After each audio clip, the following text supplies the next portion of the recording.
함께 찬송하시겠습니다. 찬송가 412장, 통일 469장입니다. 내 영혼의 극히 깊은 데서 함께 찬송하겠습니다.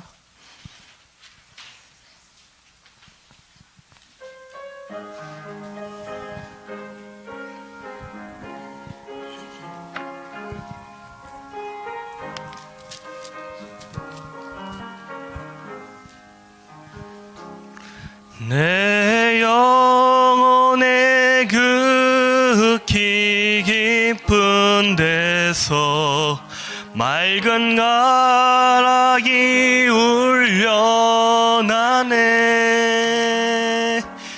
하늘 곡조가 언제나 흘러나와 내 영혼을 고이 싸네.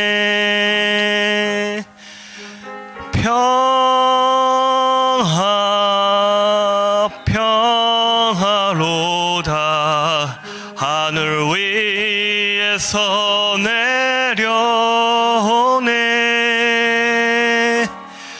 그 사랑의 물결이 영원토록 내 영혼을 덮으소서.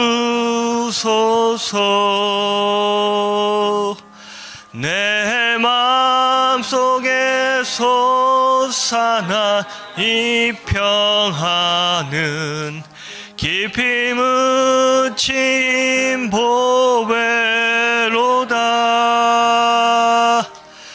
나의 보화를 캐내어 가져갈 자 그 아무도 없으리라.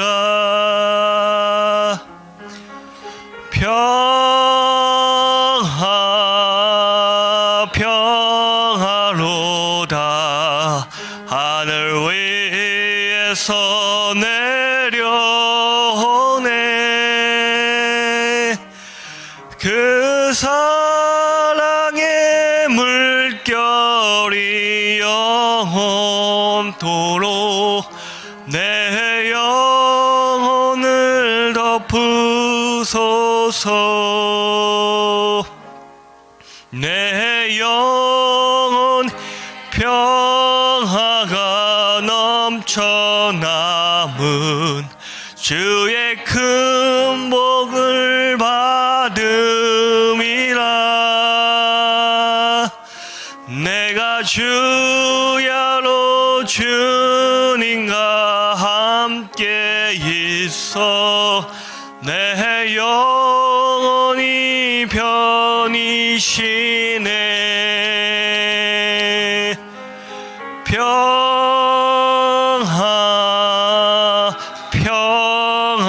평화로다.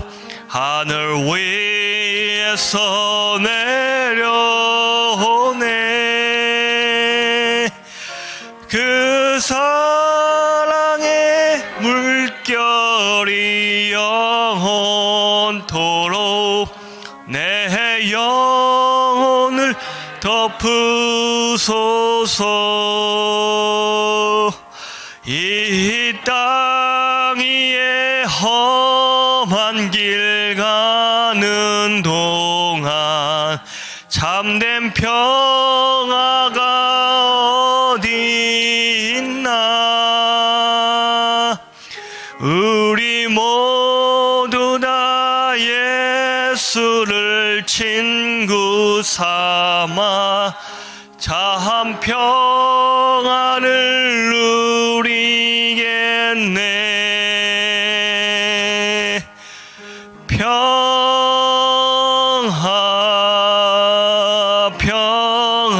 평화로다. 하늘 위에서 내려오네. 그 사랑의 물결이 영원토록 내 영혼을 덮으소서. 아멘. 찬송가 183장, 통일 172장입니다.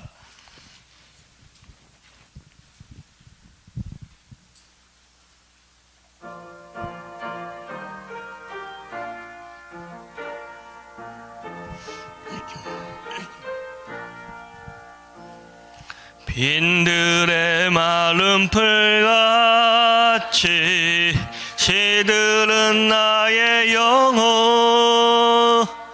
주님이 약속한 성령 간절히 기다리네. 아무런 메마른 땅에 단비를 내리시듯 성령의 단비를 부어 새 생명 주옵소서. 반가운 빗소리 들려 산천이 춤을 추네. 봄비로 내리는 성령 내게도 주옵소서. 가물어 메마른 땅에 단비를 내리시듯 성령의 단비를 부어 새 생명 주옵소서.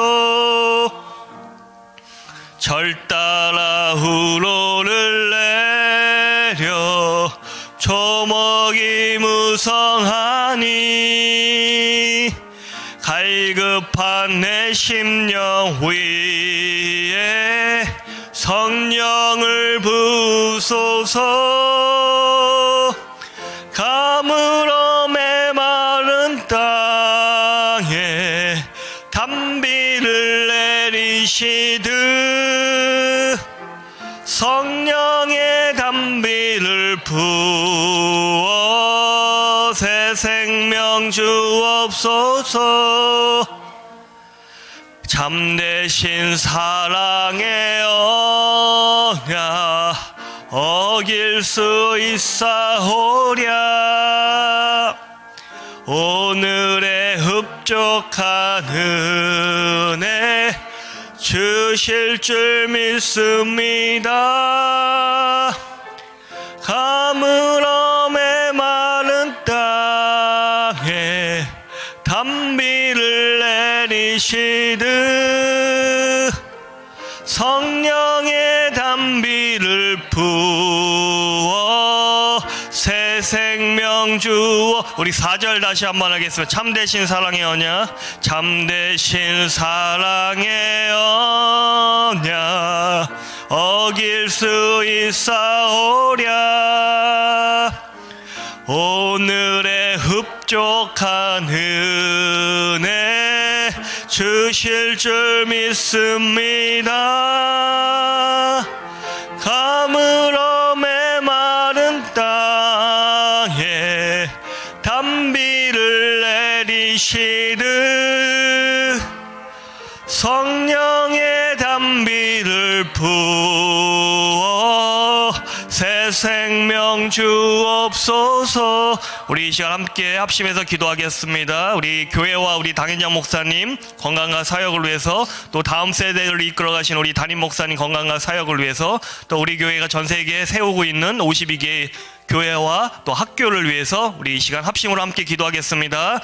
하나님 아버지, 은혜와 사랑 감사를 드립니다. 새벽을 깨워 하나님을 찬양하며 기도하는 이 시간, 가장 은혜롭고 복된 시간임을 우리가 다시 한번 고백하며 나아가오니, 하나님 오늘 이 시간 가운데도 한량 없는 은혜로 채워 주시옵소서. 하나님 우리 교회를 위해서 기도합니다. 우리 당연장 목사님 늘 영육간의 강건함으로 주님께서 붙들어 주시옵시고, 모든 말씀 사역과 선교 사역 가운데, 하나님 방송 선교 가운데 하나님 우리 목사님을 통하여 날마다 많은 영혼들이 구원을 얻을 수 있도록 축복하여 주시옵소서. 다음 세대를 이끌어 가시는 우리 담임 목사님 늘 영육간의 강건함을 붙들어 주시옵시고 성령의 충만한 능력으로 함께하여 주셔서 다음 세대의 놀라운 부흥을 우리 담임 목사님을 통하여 이루어 주시옵소서. 하나님 우리 교회가 전 세계에 세우고 있는 52개 교회와 학교를 위해서도 기도합니다. 모든 교회들이 아름답게 완공되게 하시고 하나님 그곳을 통하여 많은 영혼들이 예수 그리스도를 영접하게 하시고 구원을 받는 놀라운 믿음의 현장, 부흥의 현장이 될 수 있도록 주여 축복하여 주시옵소서. 하나님 새벽을 깨워 함께 기도하게 하심을 감사를 드립니다. 오늘도 하나님 주실 만나와 메추라기 같은 오늘의 은혜를 구하며 나아가오니 하나님 오늘의 우리 삶 가운데 하나님 크신 은혜들로 채워 주시옵소서. 이 시간 감사하는 마음으로 주님 앞에 구별된 예물도 드립니다. 하나님 기쁘게 받아 주시옵시고 믿음으로 기도하는 이 시간 하나님 응답하시고 역사하여 주시옵소서. 감사드리오며 예수님의 이름으로 기도드립니다. 아멘. 사도신경으로 신앙 고백하시겠습니다. 전능하사 천지를 만드신 하나님 아버지를 내가 믿사오며 그 외아들 우리 주 예수 그리스도를 믿사오니 이는 성령으로 잉태하사 동정녀 마리아에게 나시고 본디오 빌라도에게 고난을 받으사 십자가에 못 박혀 죽으시고 장사한 지 사흘 만에 죽은 자 가운데서 다시 살아나시며 하늘에 오르사 전능하신 하늘 우편에 앉아 계시다가 결로서 산자와 죽은 자를 심판하러 오시리라. 성령을 믿사오며 거룩한 공예와 성도가 서로 교통하는 것과 죄를 사여 주시는 것과 몸이 다시 사는 것과 영원히 사는 것을 믿사옵나이다. 아멘. 이 새벽에 함께 은혜 받으실 말씀은 로마서 1장 1절 말씀입니다. 로마서 1장 1절. 제가 가진 성경은요, 신약 성경 238면에 있습니다.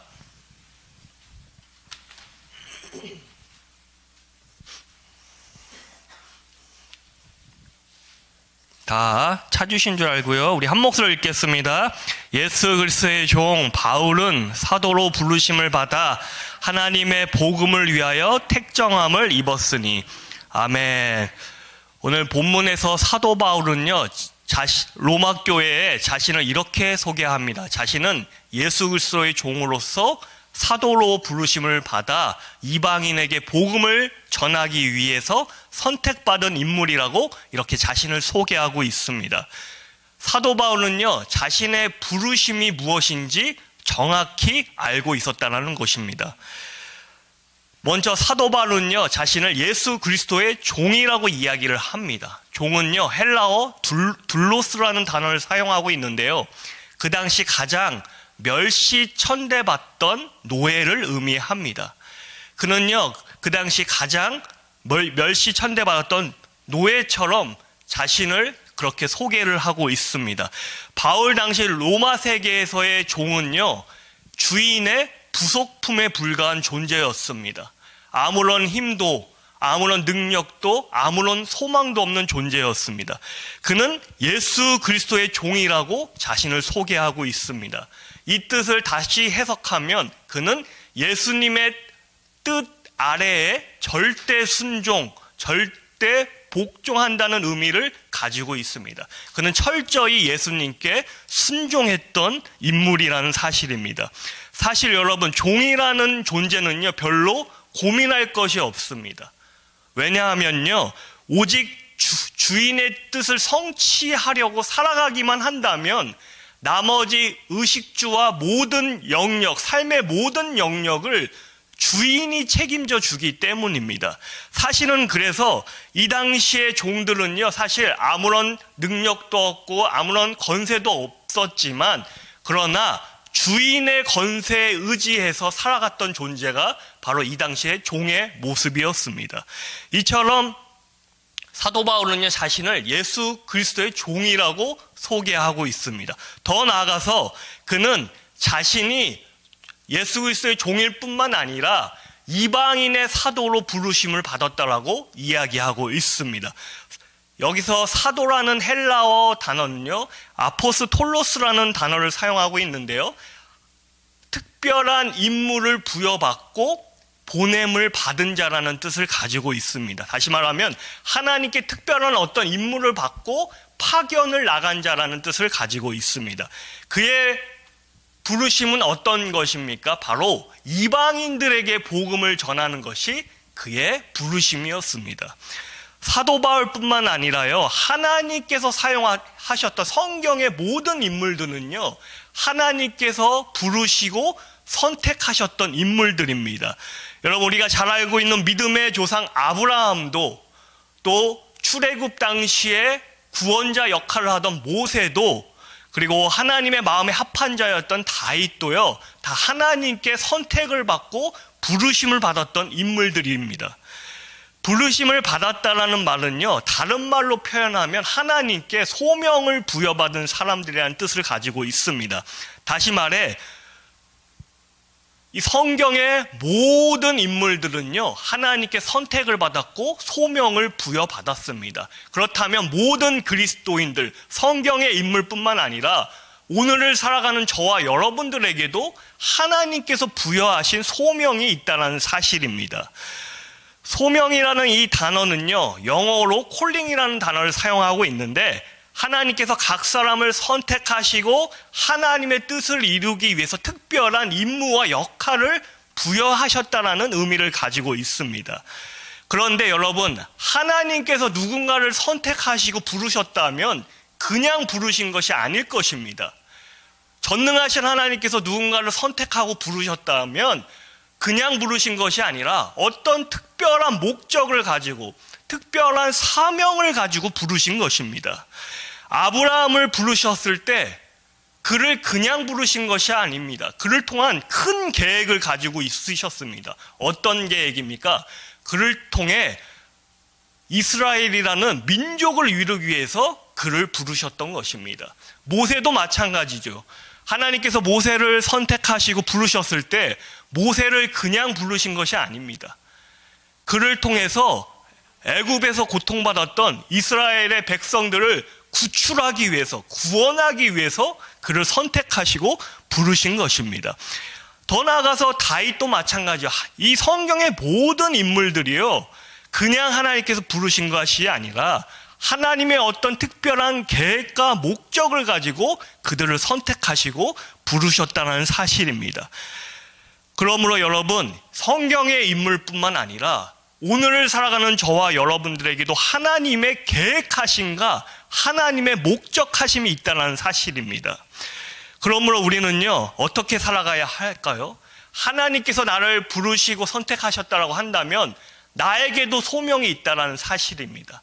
우리에게도, 각 사람에게도 소명이 있다는 사실입니다. 그러므로 우리는요, 소명을 가지고 있는 사람들은요, 소명의식을 가지고 살아가야 합니다. 무슨 말입니까? 소명의식이 무엇입니까? 예를 들어 설명을 해보겠습니다. 소명의식을 가지고 살아가는 사람과 그렇지 않은 사람은요, 큰 차이를 보입니다. 예를 들어 의사라는 직업을 가진 한 사람이 있습니다. 그는요, 많은 사람들의 병을 고쳐주고 또 치료해주면서 사회적으로도 굉장히 존경을 받는 인물입니다. 그런데 사실 알고 봤더니 그의 어떤 의술과 그의 어떤 이런 의사로서의 어떤 모습들이 사실은요, 사람들의 병을 고쳐주는 것이 목적이 아니라 그저 돈을 많이 벌기 위한 수단이라고 생각하며 살았던 인물이었습니다. 여러분, 이 사람은 소명의식이 있는 사람입니까? 그렇지 않습니다. 이 사람은 사회적으로는 의사로서 존경받는 인생을 살았지만 알고 봤더니 그는 자신의 일을 그저 돈을 버는 돈벌이 수단으로 생각을 했던 것입니다. 이 사람이 아무리 사회적으로 존경을 받든 돈을 많이 벌든 그는 소명의식이 없이 살아가는 사람입니다. 반대로 청소부라는 직업을 가진 한 사람이 있습니다. 어떻게 보면 사회적으로 굉장히 하찮은 일을 하는 분이라고 이렇게 생각을 할 수도 있습니다. 그런데 그는요, 청소부라는 직업을 갖고 있지만 그는 이렇게 생각을 합니다. 나를 통해 세상이 더 밝아지고, 나를 통해 세상이 더 깨끗해지고, 나를 통해 세상이 더 건강해질 수만 있다면 나는 이 직업에 대한 자부심을 느낀다라고 이렇게 고백을 합니다. 그러면 누가 봐도 그 직업이 하찮은 직업일 수는 있지만 그는 분명한 소명의식을 가지고 살아가고 있는 그런 사람입니다. 왜냐하면 그는 자신을 통해 세상이 더 밝아지고 건강해지고 있다는 사실을 고백하고 있기 때문입니다. 이처럼 여러분, 소명을 가진 사람은요, 소명의식을 가지고 살아가야 합니다. 소명의식을 가지고 살아가는 사람은요, 지금 소명을 이루어 나가며 살고 있는 사람입니다. 저와 여러분들이 이런 소명의식을 가지고 살아가시기를 예수님의 이름으로 축복합니다. 더 나아가서 소명을 받은 사람은요, 뭔가 다른 부분이 있습니다. 어떤 부분일까요? 구체적으로 무엇이 다를까요? 소명을 받은 사람은요, 무엇을 먹을까, 마실까, 입을까를 목적으로 삼지 않습니다. 여러분, 사도 바울도요, 이방인에게 복음을 전하는 사도로서 부르심을 받았습니다. 사도 바울도 여러분 생계에 대한 걱정이 없었을까요? 먹고 사는 것에 대한 걱정이 없었을까요? 그에게도 분명히 먹고 사는 걱정, 생계의 걱정이 있었습니다. 분명히 걱정되고 염려되는 부분이 있었을 것입니다. 그럼에도 그는 염려하지 않았고 걱정하지 않았습니다. 왜일까요? 종의 인생을 주인이 책임져 주듯이 자신에게 소명이 있다고 한다면 소명을 부여하신 전능하신 하나님께서 자신의 인생을 책임져 주실 것을 알기에 그는 염려하거나 걱정하지 않았습니다. 여러분, 우리에게도 하나님이 부르심이 있고 하나님의 부르심을 따라 살아간다고 한다면 우리를 부르신 하나님께서 우리 인생을 책임져 주신다는 사실입니다. 우리가 이 사실을 믿기를 예수님의 이름으로 소망합니다. 하나님의 이 소명은요, 소수에게만 주어진 것이 아니고요, 예수 그리스도를 믿는 모든 그리스도인들에게는 반드시 이 부르심과 소명이 있다는 사실입니다. 그러므로 여러분, 오늘이라는 시간 속을 살아갈 때 우리가 오늘이라는 이 귀중한 시간이 하나님의 특별한 소명을 이루어 나가는 시간임을 우리가 기억해야 합니다. 그런데 혹 내가 소명을 깨닫지 못한다고 해서 소명의 삶을 살아가지 않는 것도 아닙니다. 다만 나는 지금 나의 정확한 소명은 모르지만 그러나 오늘 나에게 주어진 시간 속에서 내가 하나님을 예배하며 하나님을 찬양하며 기도하며 살아가는 삶도 내가 지금 나의 소명을 이루어 나가는 삶의 모습이기 때문에 내가 정확한 나의 소명을 모를지라도 내가 예배자로 살아간다면 나는 소명을 이루며 나가는 사람의 모습인 것입니다. 그런데 여러분, 소명의 삶은요, 결코 만만치 않습니다. 왜냐하면 이 나에게 주어진 하나님께서 나에게 특별히 부여하신 이 임무와 역할을 감당하는 것은 하나님을 영화롭게 하는 삶을 이야기합니다. 그렇기 때문에 내가 하나님의 뜻을 이루기 위해 살아갈 때 사단의 방해도 만만치 않다라는 것입니다. 왜 사단이 방해를 할까요?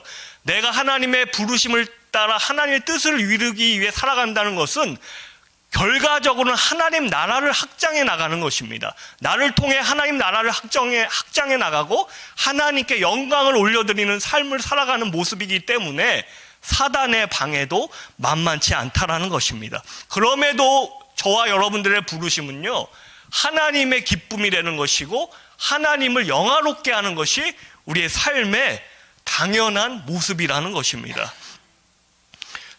하나님을 영화롭게 해드리는 저와 여러분의 삶이 되시길 예수님의 이름으로 축복합니다.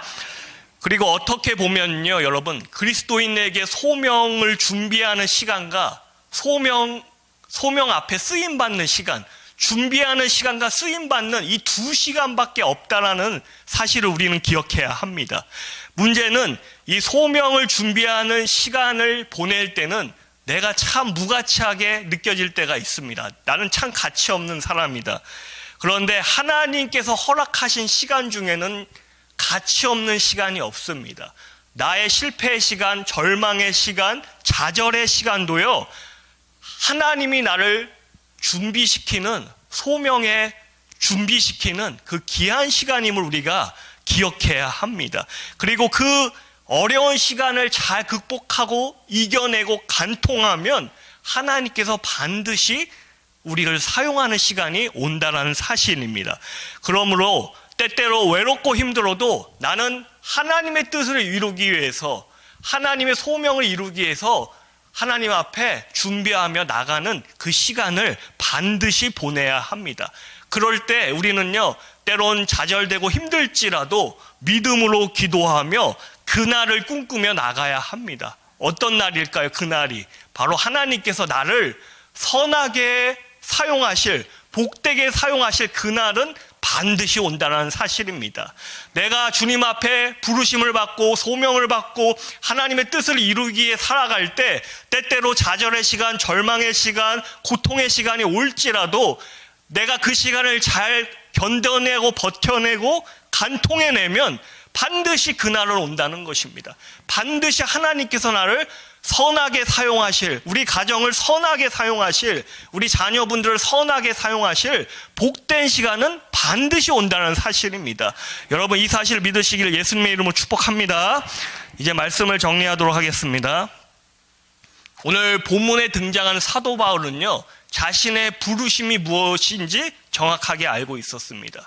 그는 이방인의 사도로서 자신이 부르심을 받았다는 사실, 소명을 받았다는 사실을 분명히 알고 있었습니다. 사도 바울뿐만 아니라 하나님께서 선택하신 우리 한 사람 한 사람도요, 각자에게 주어진 부르심과 소명이 있다는 사실입니다. 그러면 내가 이 소명과 역할을 부여받았다면 나는 오늘을 어떻게 살아가야 할까요? 나의 소명을 아시는 분들은 아시는 대로 나의 달란트와 은사를 사용해서 내가 묵묵히 나의 역할을 감당하면 되는 것이고, 나의 소명을 모르시는 분들은 모르시는 대로 우리 모두의 소명이 예배자이고 기도자이기 때문에 내가 예배자리 기도의 자리를 지키면서 하나님을 예배하면 되는 것입니다. 그렇게 자신의 역할을 묵묵히 감당하면서 기도가 쌓이고 믿음이 쌓이고 예배재단이 쌓이면요, 하나님께서 역사하시는 바로 그 임계점이 나타나게 됩니다. 하나님이 역사하신 그 시간이 우리에게 주어진다는 것입니다. 그러기 위해서는 우리는 반드시 기도를 쌓아야 되고 믿음을 쌓아야 되고 예배의 재단을 쌓아야 합니다. 그래야 하나님이 어느 시점에 그 모든 것이 채워지면 반드시 우리 삶 가운데 강력하게 역사하시고 축복하시는 그 시간이 온다는 사실입니다. 오늘도 이 믿음으로요, 기도하시고 또 인내하시고 끝까지 승리하시는 저와 여러분들 되시기를 예수님의 이름으로 축복합니다. 우리 함께 기도하겠습니다. 우리 나라와 민족을 위해서도 기도해 주시고요, 우리 한국교회를 위해서 함께 기도해 주시고요, 우리 교회를 위해서 기도해 주시고요, 우리 성도님들 또 가정과 자녀분들, 사업장과 직장과 또 건강과 경제적인 문제 어떤 기도든 좋습니다. 하나님 앞에 우리 함께 부르짖고 함께 기도하며 나가겠습니다. 주여 한번 외치고 함께 기도하겠습니다. 주여! 하나님 아버지 은혜와 사랑에 감사를 드립니다. 하나님 새벽을 깨워 함께 기도하며 나아갑니다. 하나님 오늘 말씀과 같이 하나님 우리를 부르셨고 우리를 택하셨고 우리 각자에게 하나님 주신 역할이 있습니다. 하나님이 나의 소명이 무엇인지 하나님 우리가 깨닫게 하시고, 소명이 있는 분들은 소명이 있는 대로 하나님 앞에 나의 은사를 통하여 나의 달란트를 통하여 하나님을 섬기게 하시고, 나는 소명을 모를지라도 그럼에도 우리의 모든 소명은 하나님을 예배하는 것이기에 날마다 예배자로서 승리할 수 있도록 도와주시옵소서. 하나님 나라와 민족을 위해서도 기도합니다. 이 나라 이 민족이 오직 하나님을 예배하는 민족, 하나님을 경외하는 민족 될 수 있도록 축복하여 주시옵시고, 대통령과 위정자들에게도 하나님 지혜와 능력으로 붙들어 주셔서 이 나라 이 민족이 올바르게 잘 이끌어 나갈 수 있도록 주여 축복하여 주시옵소서. 하나님 한국교회를 위해서도 기도합니다. 하나님 한국교회 다시 한번 하나님 놀라운 성령의 역사, 붕의 역사를 허락하여 주셔서 하나님 이 나라 이 민족 교회를 통하여 다시 한번 이 민족이 하나님 복음화되게 하시고 세계 열방을 깨울 수 있는 귀한 한국교회 될 수 있도록 축복하여 주시옵소서. 우리 교회와 우리 당회장 목사님 강건함을 위해 기도합니다. 우리 목사님 영육간의 강건함으로 붙들어 주시옵시고, 우리 담임 목사님 다음 세대를 이끌어 가실 때 성령의 충만한 능력으로 함께하여 주셔서 하나님 영광 받아 주시옵소서. 하나님 우리 성도님들 이 시간 가정을 위하여 또 자녀분들을 위하여 또 사업장과 직장과 또 경제적인 문제, 또 건강의 문제, 여러 문제들을 갖고 하나님 앞에 부르짖고 기도하며 나아갑니다. 하나님, 기도하는 자만이 응답을 받을 수 있기에 이 새벽을 깨우며 기도하며 나가오니 주님, 이 새벽을 깨우는 우리 모든 성도님들의 기도 제목 하나도 땅에 떨어지지 않고 모든 기도 제목들이 하나님 앞에 상달되어 응답받고 돌아가는 귀한 시간 될 수 있도록 축복하여 주시옵소서.